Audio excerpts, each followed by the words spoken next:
বগুড়া জয়পুরহাট সহ রংপুর বিভাগ দরিদ্রতম এলাকা। 1992 সালে চালু হওয়া সেকশন ভিত্তিক ও দূরত্ব ভিত্তিক রেয়াত চালু হওয়ায় রাজশাহী ও লালমনিরহাট সেকশন বিশেষ রেয়াত পায় দরিদ্র এলাকা বলে। আর দূরত্ব ভিত্তিক রেয়াত পায় অযথায় নাটোর ও ঈশ্বরদী ঘুরে আসার কারণে। এছাড়া ফুলছড়ি ও দেওয়ানগঞ্জ রেলফেরি বন্ধ হয়ে যাওয়ায় নাটোর ও ঈশ্বরদী ঘুরতে বাড়তি 3 ঘন্টা সময় যায়।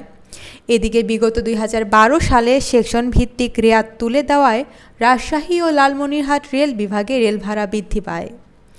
এবার দূরত্ব ভিত্তিক রেয়াত বাতিল হওয়ায় গড়ে 30% ভাড়া বাড়ানো হলো 4 মে থেকে।